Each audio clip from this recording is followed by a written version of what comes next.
Hindi lahat sa atin ay pinagkalooban ng makulay na kasaysayan dito sa mundo. Merong mga itinadhana para maging pahirap sa iba, meron namang ang hatid ay kaginhawaan sa karamihan, at meron din namang inilaan para sa katangi-tanging misyon dito sa lupa. Pero ang malaking hamon dito ay kung paano mo ipapamana sa hinaharap ang iyong legasiya. Ikaw kaibigan, sa anong paraan mo gustong maalala ka ng mga tao?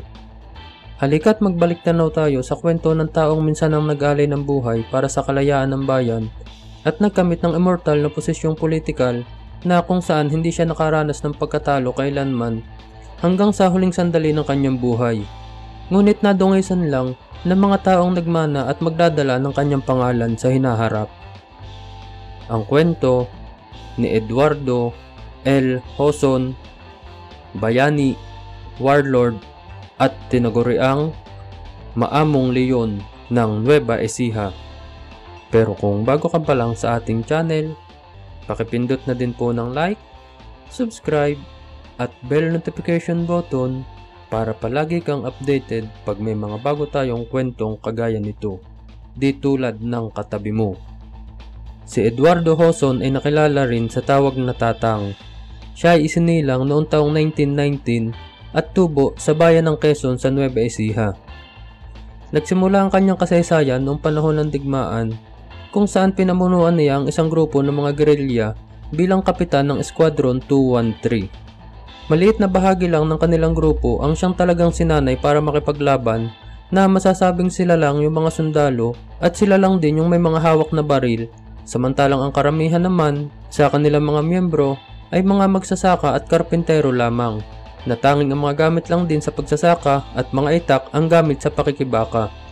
Pero hindi hadlang ang kakulangan sa armas sa grupo ni Captain Hoson dahil hindi lang sandata ang kailangan para maipanalo ang digmaan. Nang magapi ang hukbong Pilipino at Amerikano, dumana sila ng matinding pahirap, gutom at pasakit sa napakabantog na death march. Marami ang namatay sa daan at di nakarating sa kanilang paroroonan. Marami sa mga nagmarch ang bihag na ito ay dinala sa Cabanatuan Prison Camp at dito unti-unti nilang hinintay ang kanilang kamatayan sa loob ng 3 taon. Marami rin sa kanila ang namatay sa gutom at sakit ng malaria. Ika-14 ng Disyembre taong 1944, naganap ang Palawan Massacre na kung saan 150 sundalong Amerikano at Pilipino na survivor din ng death march ang pinaliguan ng gasolina at sinunog ng buhay, at ang magtatangkang tumakas ay binabaril ng machine gun ng mga Hapon. Kahabag-habag ang tinding sinapit ng mga sundalong ito. Ngunit sa kabila ng paghihirap na dinanas, merong 11 ang nabuhay. Ginamot sila ng mga gerilya at nailigtas, at sa kanilang paglalahad ng kwento, nabanggit ng mga survivor na ito na ang isusunod na maramihang papatayin ay ang mga nasa prison camp ng Cabanatuan. Nakarating ito sa pamunuan ng mahina pang natirang pwersa ng mga Amerikano at naghihintay pa ng pagbabalik ni MacArthur. Ngunit wala na silang sapat na oras para magpalakas. Kailangan nilang iligtas kaagad sa lalong madaling panahon ang mga bihag bago sapitin ng mga ito ang kapalaran na gaya ng sinapit ng mga nasa Palawan. At hindi na po natin papahabain ng kwento sa parting ito dahil saklaw na po ito ng istorya ni Captain Pahota na isa ring magiting na bayaning Pilipino. Sa madaling salita, sina Captain Pahota at Captain Hoson ay ginampanan ang napakahalagang papel sa tinaguriang The Great Raid. Sila nagsilbing blocking force sa darating na reinforcement at ang grupo ni Captain Eduardo Hoson ang naatasang depensahan ng timog kanlurang bahagi ng kampo kung saan haharangin nila ang lahat ng reinforcement ng kalaban na magmumula sa bahagi ng Cabanatuan sa lahat ng paraan. Naging matagumpay ang operasyon at nagdulot lang ito ng ilang sugatan sa mga tauhan ni Captain Hoson at 2 lang ang nasawi sa mga Amerikano na sa friendly fire pa nadali yung isa, habang halos 1,000 sundalong Hapon naman ang namatay at higit 500 prisoners of war ang nailigtas nila. Ang The Great Raid ang itinanghal na pinakamatagumpay na rescue operation sa military history ng Amerika at patuloy nilang aalalahanin ng Cabanatuan sa kanilang kasaysayan. Pagkatapos ng digmaan, binigyan ng pagkilala bilang mga bayani sina Captain Pahota at Captain Hoson, 10 na mga gerilyang kasama nila, at naging laman sila ng usap-usapan sa buong kapuluan at walang hindi nakakaalam ng kagitingang kanilang mga ginawa. Ito naman ang nagbigay daan kay Captain Eduardo Hoson para pasukin at dominahin ang politika sa loob ng mahabang panahon. 3 beses siyang nahalal bilang mayor sa kanyang bayan ng Quezon at pinangunahan niya ang rehabilitasyon sa kanilang lugar na lubhang napinsala ng digmaan. Taong 1959, kumandidato at nanalo naman siya sa pagkagobernador ng Nueva Ecija at pinagharian ng buong lalawigan sa loob ng mahabang panahon. Nailuklok siya sa pwesto sa loob ng 6 na termino nang hindi man lang nakakalapit ang mga kalaban kahit konti sa dami ng botong nakukuha kapag panahon ng halalan. Isa si Eduardo Hoson sa dadalawang naitala na pinakamahabang nanungkulan sa isang posisyon sa gobyerno sa loob ng 31 taon.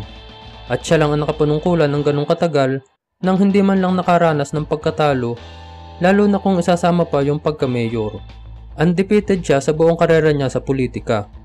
Sa kanyang panahon, patuloy niyang ibinangon ang probinsya mula sa pagkakabaon sa digmaan. Nagpagawa siya ng mga estruktura, mga paaralan, hospital, mga pangunahing daan sa lalawigan, at para sa mga serbisyo publiko, libreng gamot at pagpapa-ospital para sa mga mahihirap, libreng edukasyon para sa mga kabataan, sa kanayunan, pagbibigay ng tulong pinansyal para sa mga nais mag-aral sa Maynila, at pagpapahiram sa mga ito ng iba pang pangangailangan sa pag-aaral na babayaran lamang nila kapag nakagraduate na at meron ng magandang trabaho. Bukod pa sa libu-libong estudyante na pinagkalooban din ng libreng edukasyon na nag-aaral naman sa kolehiyo sa Cabanatuan City. Siya rin ang nagbigay ng ideya ng pagtatayo ng Kapitolyo sa Palayan City na sa panahon na ng anak niya nagkaroon ng katuparan. At napakarami pang iba na maging ang pagkakaloob ng libreng kabaong at palibing sa mga namatayan ay iniasa na rin nila sa kabutihan loob ng gobernador. Yan ang mga tumatak na imahe ng matandang Eduardo Hoson, kaya minahal siya ng mga tao ng husto. Nagpatupad din siya ng kamay na bakal para sa masasamang elemento sa tulong ng mga loyalista niya simula pa noong digmaan, na nagmimistulang private army naman niya sa mundo ng politika. Pero sabi nga nila, iba ang mundong ginagalawan sa politika. Kahit pag-aano karami ang nagawa mo para sa bayan, meron kang makakaaway dahil maraming politiko ang naghahangad na magkaroon din ng magandang posisyon sa gobyerno. At isa sa mga nabuong kaaway niya ay ang naging mayor ng Cabanatuan City na si Honorato Perez, na nakipag-alyansa naman sa dalawa pang malalaking angkan para lang kalabanin ang mga Hoson. Suportado din sila ng partido ni Danding Coangco na lalo pang pinalakas dahil sa kaugnayan niya sa mga Aquino noong mga panahong yun. Nagsimula ang hidwaan noong taong 1972 kung saan si Honorato Perez ay nahirang bilang provincial fiscal ng Nueva Ecija sa kabila ng pagtutol ng provincial board at ni Governor Hoson. Ika-28 ng Agosto taong 1972 pa rin, isang linggo pa lang siya nakakaupo bilang piskal nang ayaw aprobahan ng provincial treasurer ang kanyang request na mga office supplies na gagamitin para sa kanyang trabaho, at iniipit pa ng mga ito ang kanyang sahod dahil nga hindi nila kinikilala ang pagiging piskal ni Perez. Simula nun, nagkaroon na ng alitan ang dalawang kampo na lalo pang tumindi sa pagdaan ng panahon dahil noong ika-30 ng Enero taong 1980, nagpa siyang tumakbo bilang mayor ng Cabanatuan si Honorato Perez laban naman kay Leonor Garcia, na kung saan idineklarang panalo si Garcia, ngunit nagpetisyon si Perez at umapila sa COMELEC para sa isang recount dahil aniya, malawakang dayaan, vote buying at pangaharas ang naganap sa 8 barangay pabor sa kalaban niya na minamanipula ng kanyang mga kaaway sa gobyerno. Nagkaroon ng recount at dito nga lumabas na panalo si Honorato Perez. Umapila naman ng kabilang kampo at naging magulo ang halalan ng mga panahong yun, na kung saan pinasok pa ng mga armadong kalalakihan ng City Hall. Nasa kanilang pag-atake, napatay ang 8 sa taga-suporta ng mayor at ikinasugat ng 30 iba pa kasama na si Honorato Perez bago nila sinunog ang gusali at tuluyan tumakas. Isinisi ni Mayor Perez ang karahasang ito kay Governor Eduardo Hoson dahil sa estilong guerrilla na klase ng pag-atake kung saan naging bihasa ang grupo ni Eduardo Hoson nung nasa panahon pa sila ng digmaan. Nagsimulang magpaligsahan ng lakas sa magkabilang panig at kapwa sila nagkaroon ng private army na magtatanggol sa kanila at nagpapalitan lang sila ng score ng bilang ng mga namamatay. Sa pangyayaring ito, naalarma na pati ang gobyerno sa karahasang nangyayari sa Nueva Ecija, kaya't si Pangulong Marcos na mismo ang namagitan para manawagan ng pagkakaisa sa dalawang pangkat na ito. Sumunod naman ang dalawang kampo, ngunit hindi nga nagtagal, bigla namang nawala sa pwesto ang Pangulong Marcos, kaya't balik na naman sa paligsahan ng mga patay ang dalawang kampong ito. Buwan ng Agosto taong 1990, pumanaw ang matandang Eduardo Joson dahil sa atake sa puso sa edad na 71. Siya ay nanatiling aktibo sa pagkagobernador hanggang sa mga huling sandali ng kanyang buhay.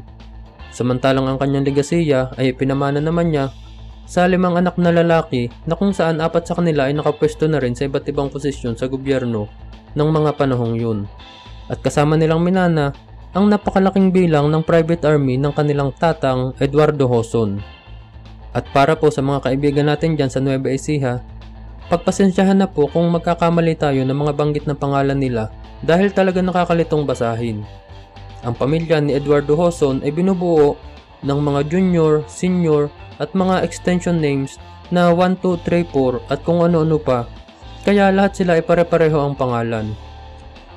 Sa pagkamatay ng matandang Joson, lalong tumindi ang laban nila sa ilang angkan na nagsanib pwersa sa pangunguna ni Mayor Honorato Perez. Ang nabakanting pwesto ng gobernador ay pinag-agawan naman ng bise na si Narciso Nario at ni Tomas Joson III. Ito ay pagkatapos mag-resign ni Vice Narciso Nario dahil sa problemang pangkalusugan. Pero pinigilan ito ni Mayor Perez at Luis Santos na bata naman ang mga Aquino. Dahil sa pagre-resign ni Nario, si Tomas Joson III na ang susunod na mataas na siyang nakatakdang susunod sa nabakanting pwesto ng pagkagobernador na siya namang hindi papayagan ng kampo ni Mayor Perez. At sa pagkakataong ito, naipit si Gobernador Narciso Nario sa pagitan ng dalawang magkaaway na angkan at nakakatanggap na rin siya ng mga death threat at nag-opisina siya sa Kapitolyo na merong napakatinding seguridad dahil sa banta sa kanyang buhay. Samantalang ang naging vice-gobernador naman na si Joson III ay nag-opisina na rin malapit sa kanilang bahay sa labas ng Kapitolyo at kapwa din silang nakakatanggap ng mga banta sa buhay. Buwan ng Abril taong 1990 pa rin, nagkabakbakan naman sa pagitan ng magkapatid na Tomas at Mariano Cristino Joson at kanilang mga tauhan laban sa mga miyembro ng pamilya Kibuyen na matinding loyalista ni Mayor Perez. Nangyari ang bakbakan sa provincial jail na ikinasawi ng prison guard doon. Nasundan pa ito noong 19 ng Nobyembre sa pagitan pa rin ng dalawang panig na ito na kung saan napuruhan at napatay si Andres Kibuyen na sekretary at inaanak pa ni Mayor Perez kasama ng 3 iba pa. Walang naaaresto sa bawat karasang nangyayari dahil walang judge ang naglalakas loob na mag-issue ng warrant of arrest dahil sa takot sa magkabilang panig. Tahimik din ang karamihan sa mga tao at lahat sila ay ayaw magsalita sa takot na madamay.